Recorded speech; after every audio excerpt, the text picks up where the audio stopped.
আসসালামু আলাইকুম। আপনারা খামার করার আগে আজকের এই ভিডিওটি দেখুন।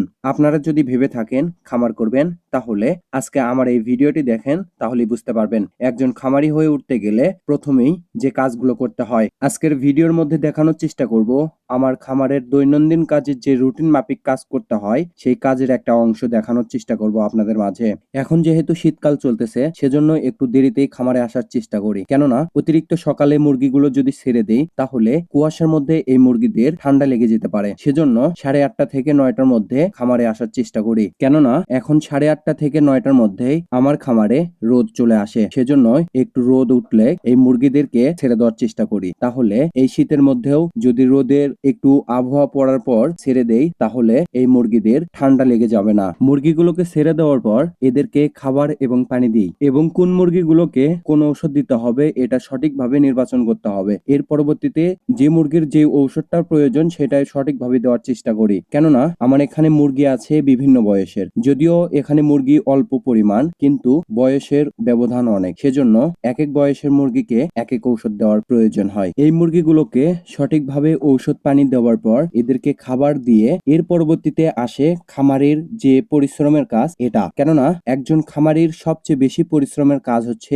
লিটার পরিষ্কার করা। আর আমি যেহেতু মুরগি খাঁচা পদ্ধতিতে পালন করি, সেহেতু এই মুরগির ড্রপিং গুলো প্রত্যেক দিন কিংবা একদিন পর পর পরিষ্কার করতে হয়। কেননা আমি আপনাদেরকে ভিডিওর মাধ্যমে আগেই দেখিয়েছি যে আমার এই খামারের চারিপাশের যে পর্দা ব্যবস্থাপনা আছে, এই পর্দা ব্যবস্থাপনার উপর পলিথিন দিয়ে আবরণ করে দেই। কেননা এখন যেহেতু বেশ ভালো পরিমাণ শীত আছে, সেহেতু বাহিরের যে ঠান্ডা আবহাওয়াটা এটা যাতে খামারের ভেতরে প্রবেশ না করে সেই চেষ্টা করি আমি, এবং এই খামারের মধ্যে যাতে অ্যামোনিয়া গ্যাস সৃষ্টি না হয় সেটাও আমি দেখার চেষ্টা করি। যদি অ্যামোনিয়া গ্যাস সৃষ্টি হয়, তাহলে মুরগিদের আবার অসুস্থ হয়ে যেতে পারে। সেজন্য এই খামারের মুরগিদের ড্রপিং গুলো প্রত্যেক দিন কিংবা একদিন পর পর পরিষ্কার করে দেওয়ার চেষ্টা করি। সেহেতু এই খামারের মধ্যে কোনো প্রকার অ্যামোনিয়া গ্যাস সৃষ্টি হয় না। এই পদ্ধতিতে যদি আমি লিটারে মুরগিগুলো পালন করতাম, তাহলে এই খামারের মুরগিদের খুব সহজেই রোগ জীবাণু ধরে যেত। কেননা অতিরিক্ত শীতের মধ্যে যদি আপনি খামারের চারিপাশে পলিথিন দিয়ে আবরণ করে দেন, তাহলে খুব সহজেই এই খামারের মধ্যে অ্যামোনিয়া গ্যাস সৃষ্টি হয়ে যায়। অ্যামোনিয়া গ্যাস সৃষ্টি হওয়ার কারণ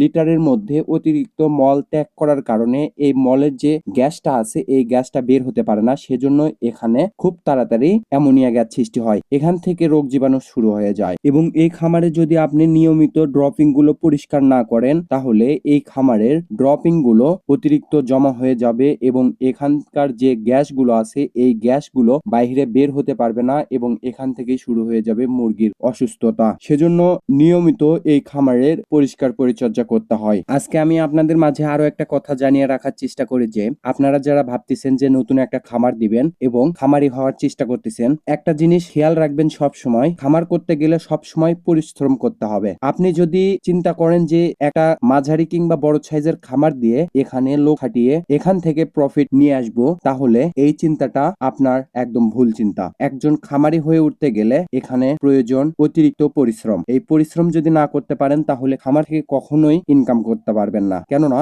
এখন যেহেতু এই মুরগি সেক্টরের অতিরিক্ত বাজার দর খারাপ, প্রায় সারা বছরই এই রকম সমস্যা থেকে থাকে, এবং বিভিন্ন খামারে যান, গরুর খামার, মুরগির খামার, ছাগলের খামার, বিভিন্ন খামারে এরকম সমস্যা লেগেই আছে। সেহেতু নিজেকেই এই সেক্টরে কাজ করতে হবে। আপনি যদি কাজ করতে পারেন তাহলে খামারে আসতে পারেন, আর যদি কাজ না করতে পারেন তাহলে খামারে আসার দরকার নাই। আর বিভিন্ন জায়গায় ইউটিউব থেকে ভিডিও দেখতে পারেন যে এই লোক মাত্র 2টা ছাগল দিয়ে 10,000 কোটি টাকার মালিক হয়েছে, 20,000 কোটি টাকার মালিক হয়েছে, 2টা কোয়েল পাখি দিয়ে 5,000 কোয়েল পাখির মালিক হয়েছে। এগুলো আসলে ভাই ভুল কথা, একদম বুঝতে পারছেন। যদি খামারি হয়ে উঠতে যান, তাহলে প্রয়োজন অক্লান্ত পরিশ্রম, সৎ চিন্তা, সঠিক পরিকল্পনা, এবং এর পরবর্তীতে মূলধন। খামার করতে গেলে মূলধনেরও প্রয়োজন আছে, এবং সবচেয়ে বেশি যেটা সেটা হচ্ছে সঠিক পরিকল্পনা। সঠিক পরিকল্পনা না থাকলে কখনোই আপনি খামার করে এগোতে পারবেন না। যাই হোক, অনেক কথাই বলে ফেললাম। পরিশেষে একটা কথা মনে রাখবেন, আপনারা যদি খামার করতে চান তাহলে নিজেকে অক্লান্ত পরিশ্রম করতে হবে,